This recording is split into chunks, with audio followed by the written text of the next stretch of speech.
Buenos días. Bueno, siguiendo con nuestro ciclo de conferencias que tenemos establecido en la colaboración entre FESOFI y SOCIMA, hoy tenemos un punto de novedad. Un punto de novedad importante porque nos van a comentar. Esto tiene que me parece que es una especie de psicoanálisis. Es decir, ¿por qué estamos haciendo nosotros? ¿Estamos coleccionando? ¿Cuál es la razón de ser coleccionistas? Etcétera. En ese sentido, tenemos la suerte de contar con Lidia, que ella es antropóloga, es especialista de marketing también, y quizás nos va a descubrir esas razones profundas por qué ha derivado nuestro espíritu de Urracas en el coleccionismo filatélico. Y eso a mí me hace pensar. Muchísimas gracias, Lidia, por estar aquí y por traernos. Muchas gracias. Bueno, lo primero de todo, que sea una conferencia, yo también me gustaría que cualquier tipo de duda, pregunta, comentario que os surja a lo largo de la presentación, sin ningún problema me interrumpáis y adelante. Porque también esto ayuda también a enriquecer mi estudio, ¿no? Porque yo puedo haber obtenido una serie de conclusiones a través de un estudio, pero a lo mejor no se corresponden nada con lo que vosotros pensáis. Entonces, expresar vuestra opinión, todo lo que queráis, ¿vale? Bueno, esto como un poco se ha comentado, esto fue a la hora de decir mi trabajo de fin de máster de que realicé, tenía una amplitud de temas enorme, ¿no? Que cojo un tema y buscaré pues, una aplicación práctica para desarrollar.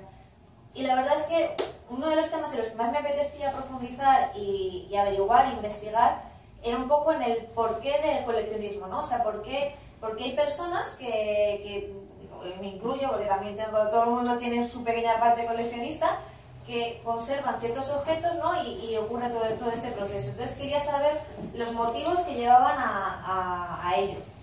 Entonces aquí simplemente os voy a presentar un poco las conclusiones, los principales factores que se han encontrado a grandes rasgos.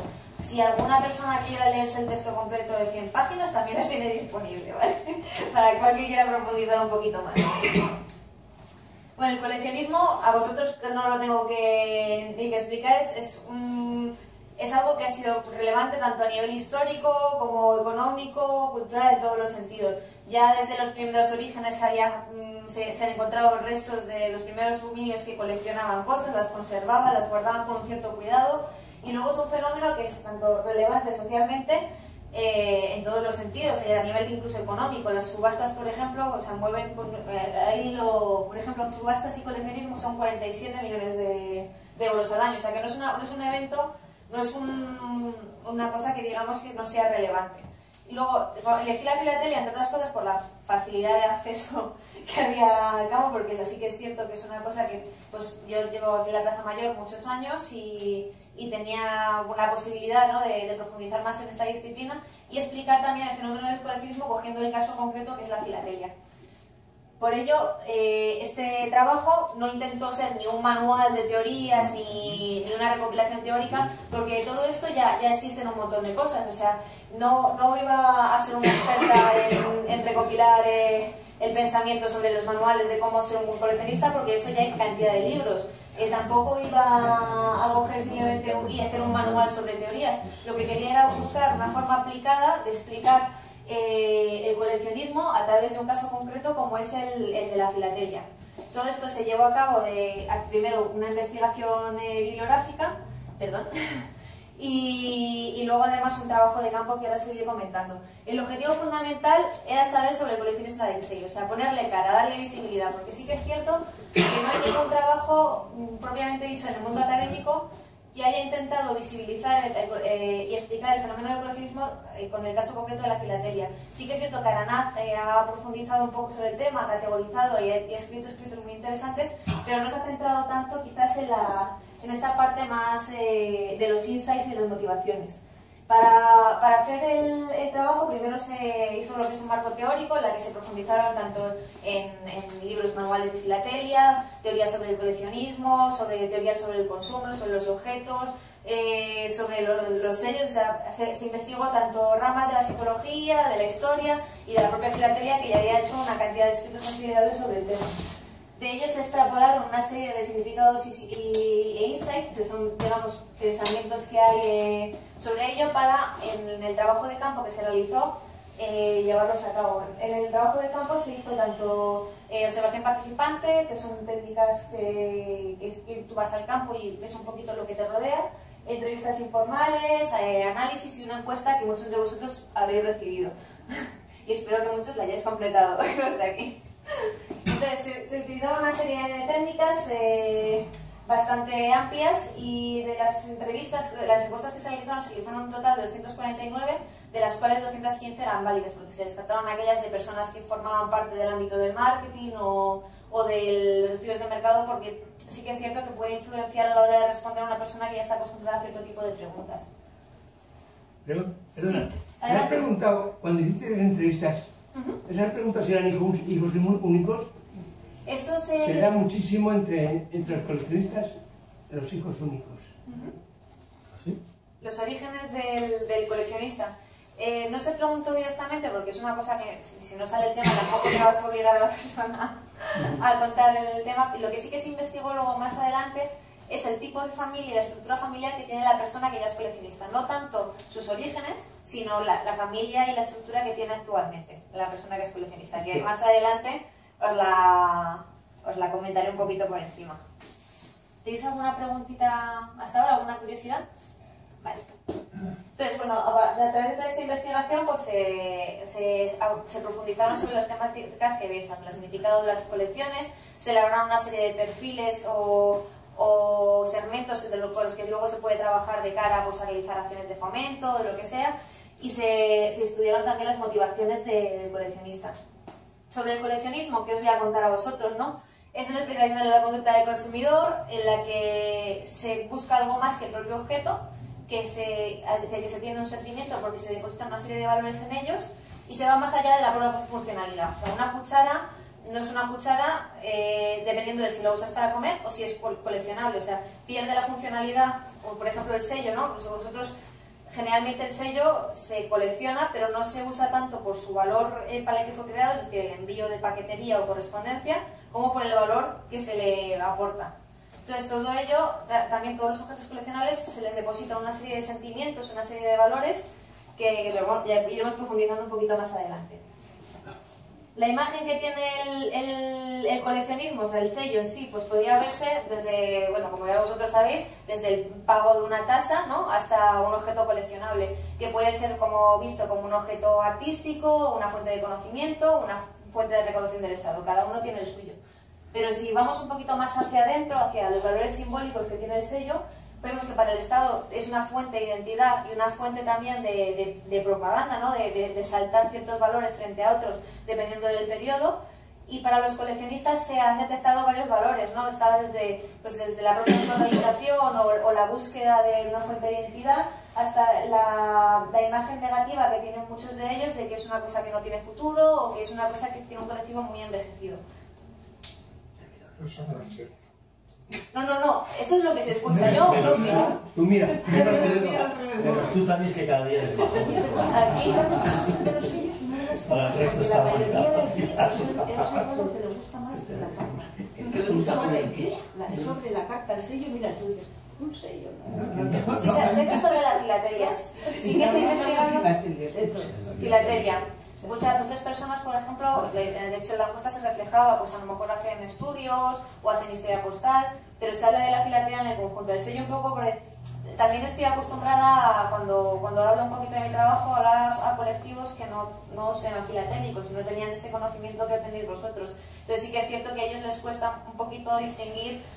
Entonces se habla del sello para concretar, pero vamos, ahí va englobado todos los elementos postales que cada uno incluya en su colección.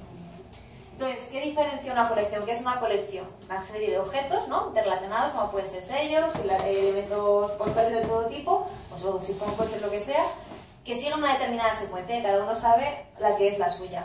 Esta puede ser creada como aquel que hace historia postal o que hace una investigación específica, o adoptada como aquel que pues, compra el libro de correos, lo mete en la estantería y punto. O sea, cada uno puede tener una serie de colecciones. Y puedes realizarlo para ti mismo o para otros. Pero de hecho, de cada 10 coleccionistas, uno de ellos lo hace para sus hijos. O sea, y sí que es cierto, uno de cada 10, según la encuesta, lo hace para sus hijos. Ese le engañamos en casa, para que no le llame la atención. Pero también hace poco uno de cada 10. Sí, a mí Sí. también. Serán 9 de cada 10. 1 de cada 10 que lo declara. Ahora menos, pero antiguamente A ver, Había más. si no recuerdo mal, la encuesta era sin nombre. Sí, no sé, O sea, no. la gente contestaba la verdad. yo creo que era muy frecuente. Antiguamente 1 de cada 10, hombre, el abono, puede ser. el abono de correos. Contesta la verdad en el sentido, a lo mejor, que sí que dice que fuera que lo hace para los demás, pero luego realmente es para sí. Entonces cuando se le pregunta dice, no, es para mí, y 1 de cada 10 para los hijos. Y había y sigue habiendo personas que hacen una colección para cada hijo. Están abonados y a cada hijo les dan.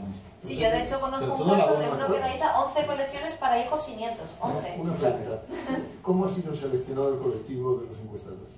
Se preguntó directamente. ¿A quién? ¿A quién? ¿Cómo lo? ¿Gente estaba aquí en la plaza o cómo? No, la encuesta se distribuyó de forma online. Para permitir que se Pero llegara ¿cómo se al seleccionó máximo, a al los máximo individuos? posible. Se preguntaba que si La muestra, la pregunta filtro, digamos, es ¿te consideras o alguien te ha considerado coleccionista de sellos? O sea, tú mismo te declarabas coleccionista de sellos o que alguien te declaraba coleccionista de sellos. Y luego una serie de preguntas filtro para que esa persona realmente fuera una persona que colecciona. ¿Hubo alguna, aparte de las elecciones de los expertos en marketing que retiraste para delimitar la muestra, hiciste alguna selección? Sí, por un lado pregunté si te consideras o te han considerado coleccionista de sellos, porque sí que es cierto que muchas personas a lo mejor coleccionan sellos pero no se consideran coleccionistas de sellos. Este discurso, ¿no?, de si soy o no soy.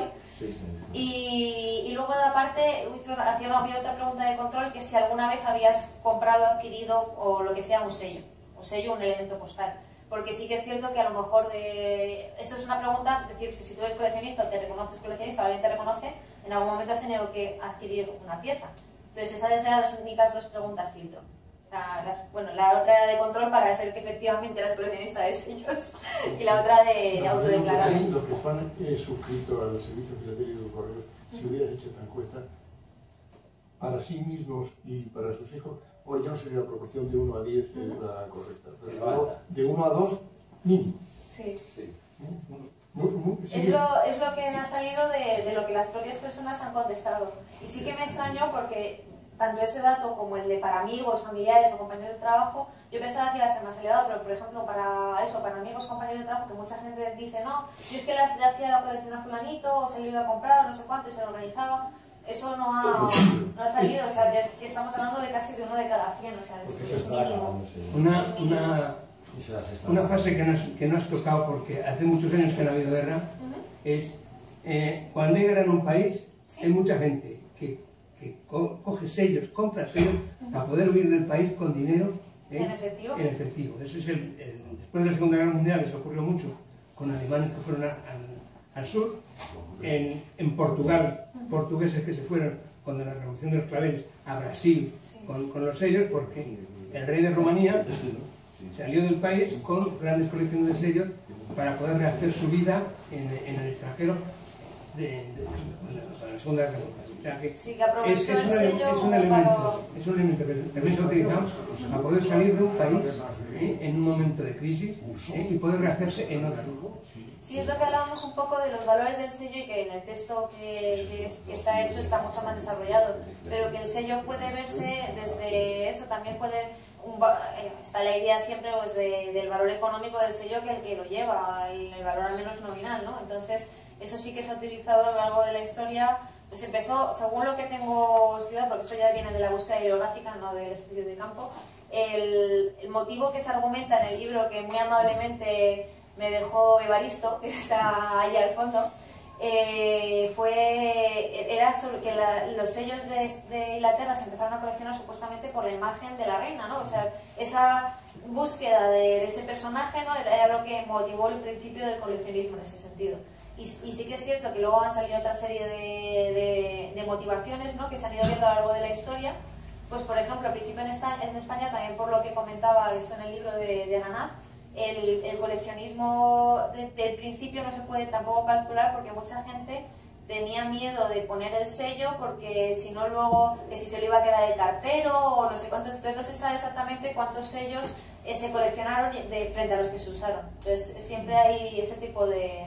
Y lo de valor económico que comentas en la guerra también sí que se ha utilizado y que ya ahí pierde un poco ese carácter de coleccionismo para pasar al carácter funcional que es el de moneda, valor económico, vamos. Oye, y hay una cosa, eso de coleccionar para los hijos a lo mejor es que ha cambiado últimamente, porque yo conozco casos, Sí. y a lo mejor incluido yo, Sí. que los hijos no quieren saber nada normalmente.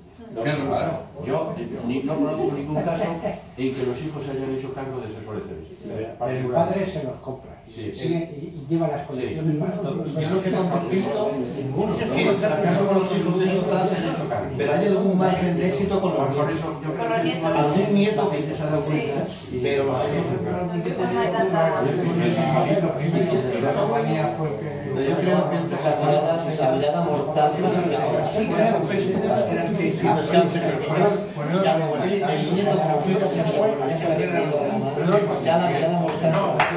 Venga, Iria, sigue por lo que hablamos. Aquí lo que tengo Vamos a que- dejar que siga, por favor.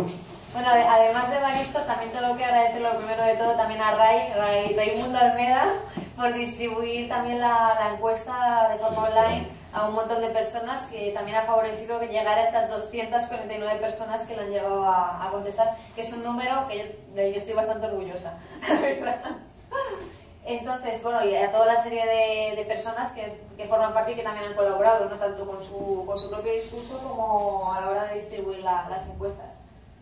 Entonces, No me está en exceso, Luisa, porque es 3 veces el número de socios de Sofía. no, y además tiene un filtro por el cual una persona no puede contestarla 2 veces, porque se queda como con la IP para que no pueda... O sea, que son 249 personas Pues segura. Aunque parezca mentira, es un volumen. Una persona no podía contestar 10 veces. Entonces, bueno, ¿qué diferencia una colección del resto de cosas del mundo, no? Pues que es ilimitada. Que una persona que es coleccionista tiene bastante claro, como eso ha salido, lo que forma y lo que no forma parte de su colección. Esto sí o esto no. ¿Estamos de acuerdo? Bueno. Sabía yo que... Es un público Cuando objetivo. otra cosa, Cada uno se marca sus criterios. El problema Así no está delimitado porque lo coleccionas todo, como aquel bruto que dice: yo es que yo no colecciono Argentina porque no tiene el 70% de los sellos de Argentina. Pero claro que está delimitada. Hombre, tengo 3 clasificadas. Pero tiene claro que es Es que está Argentina, delimitado. sellos. En ese espectro es que tú coleccionas todo. No lo colecciono. Pero el 90% de la gente normal colecciona España nueva. Eso se verá. Luego, lo de carácter cerrado... Pero tú es que Con eres el uno carácter mismo. cerrado que os hablábamos, o sea, el objeto coleccionado pierde totalmente o pierde en gran parte su funcionalidad.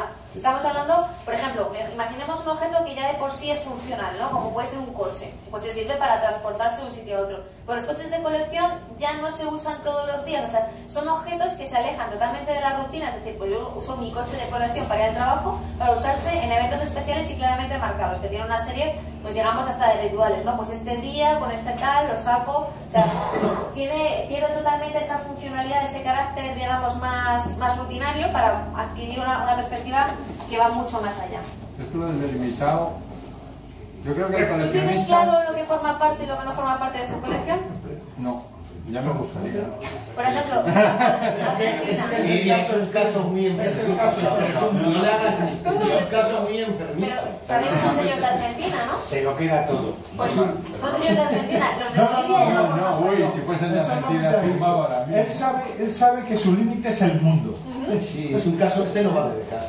No, pero es que además no solamente es eso, sino que yo creo que el tema del coleccionista va mucho, es como una especie como de carácter, Sí. digamos, o de forma de ser o de tal, porque en general los coleccionistas coleccionan muchas cosas. Sí. Al final te acabas decidiendo más por una, por diversas razones, a lo Sí. mejor económicas o a lo mejor de sitio o tal, pero que hay una especie de espíritu coleccionista, o yo al menos de luego lo tengo y lo he visto en algunos otros, es decir, yo colecciono y he coleccionado cosas De lo más diversas. de lo más inverosímil y diverso.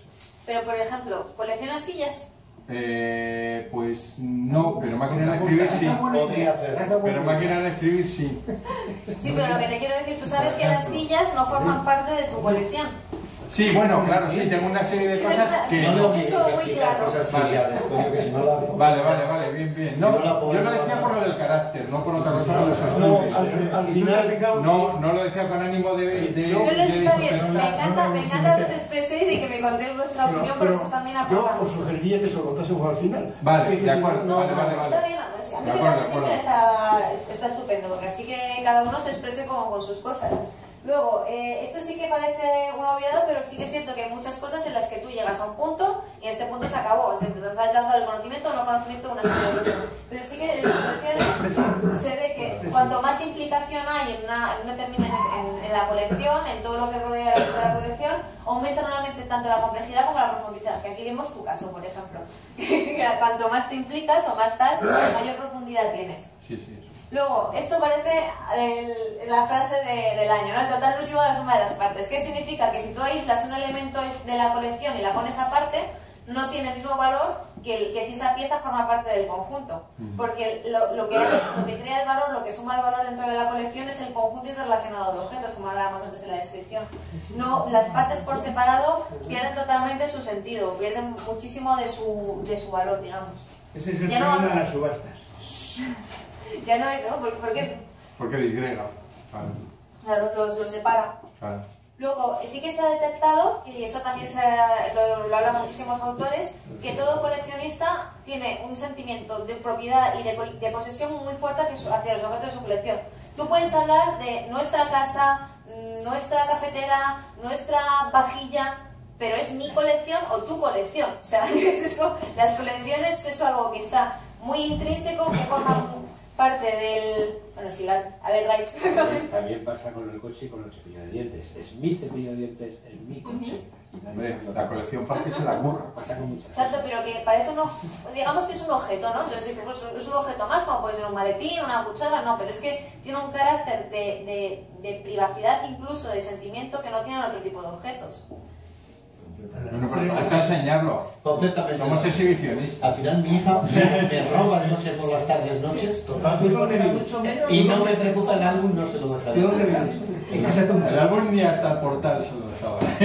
Y luego, por todo esto que os he comentado, sí que se ha visto, se ha leído y se ha observado que desprenderse de una colección llega a generar incluso dolor psíquico, o sea, es una angustia. O sea, igual que hay otra serie de cosas que tú puedes tirar, regalar y tal, y no tiene ningún tipo de implicación, las colecciones sí que llegan a generar un cierto... Si se la regalas a alguien, es más fácil regalarlo. Yo por eso no me desprendo de nada.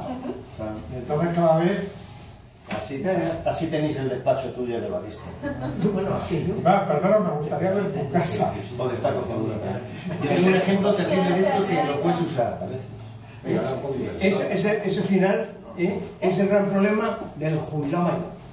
Sí, que todo el mundo en su entorno le está diciendo, oye, pero vende el agua que tú sabes lo que vale todo eso. Y digo, no. A lo que me queda en este convento me cargo adentro. No vendo nada.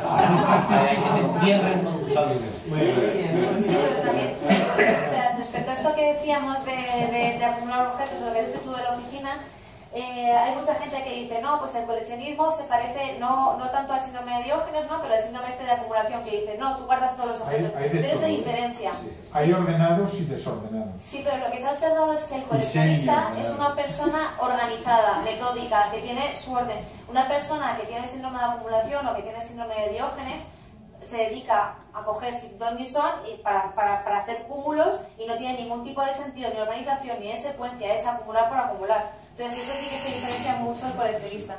Un ejemplo que además se puede ilustrar, porque es real, no voy a decir nombres, pero es real. Un amigo nuestro en el Ágora de Filatelia se separa y malamente de su señora.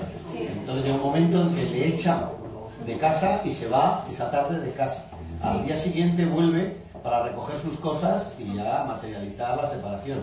Cuando vuelve al día siguiente, su esposa había bajado la colección y la había tirado al contenedor de la basura, solo por joderla. Igual te demuestra que el dolor físico y el odio, es decir, te voy a joder donde más te duele, ¿no? Y se lo tiró. ¿Qué le haría? Ahí estaban dispuestos a llegar de verdad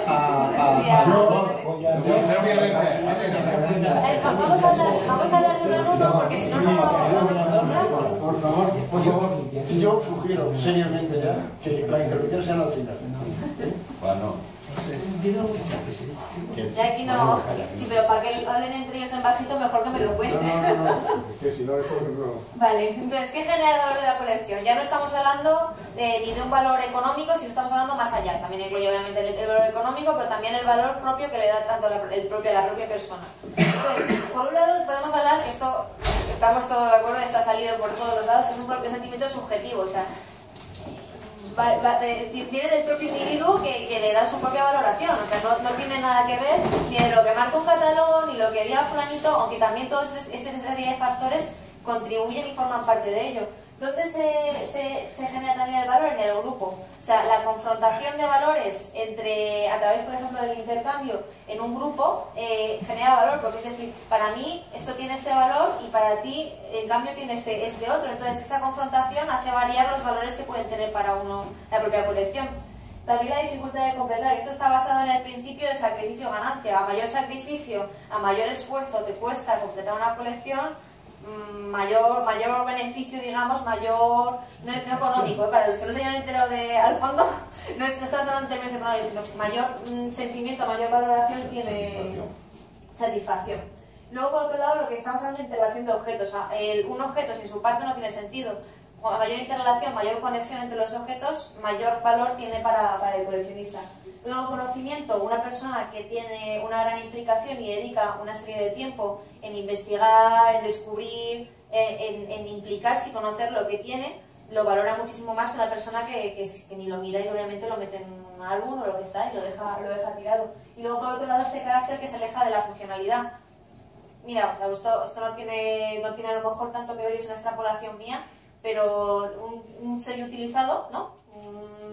En términos generales, por favor, no me matéis, filatelistas expertos, pero un sello utilizado que ya ha utilizado que ha circulado en los catálogos en general tiene, no estamos hablando de sello antiguo, estamos hablando en general, ¿vale? Tiene menor valor de lo que tiene un sello de nuevo, generalmente. Generalmente no me matéis, pues estoy viendo las caras. Porque también, esto es una extrapolación, porque quizás al ser circulado ha sido utilizado y ha tenido ese carácter funcional que no ha tenido a lo mejor el sello sin usar, por ejemplo. O sea, eso es una...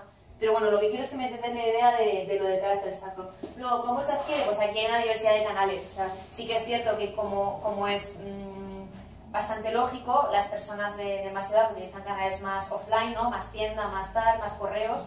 Y las personas que utilicen más jóvenes pues sí que usan mucho más el canal online. Eso también puede explicar el hecho de que la Plaza Mayor quizás el segmento de edad sea un poquito más elevado que el que se detecta de coleccionista general, porque no tanto, a lo mejor sí que es cierto que los jóvenes coleccionan menos, pero también lo hacen más a través de otros canales. Entonces no se ven en la Plaza Mayor, porque de hecho no suelen ir tanto como suelen ir otros colectivos.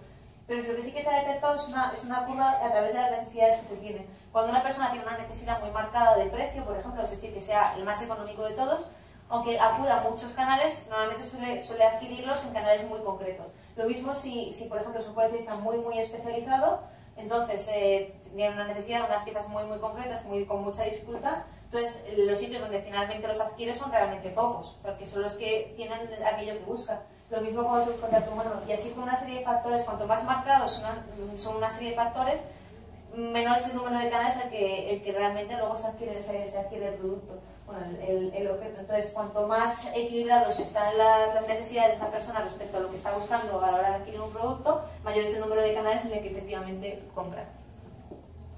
Luego, hablando ya de coleccionista, ¿no? Vamos a ver el debate, ¿no? Que ¿quién define quién es un coleccionista? Por un lado, tenemos la propia persona, que se considera o no se considera coleccionista. Pues mira, yo me considero coleccionista. ¿Por qué?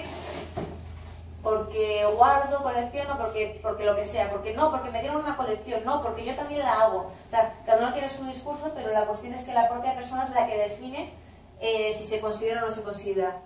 Y luego tenemos el grupo.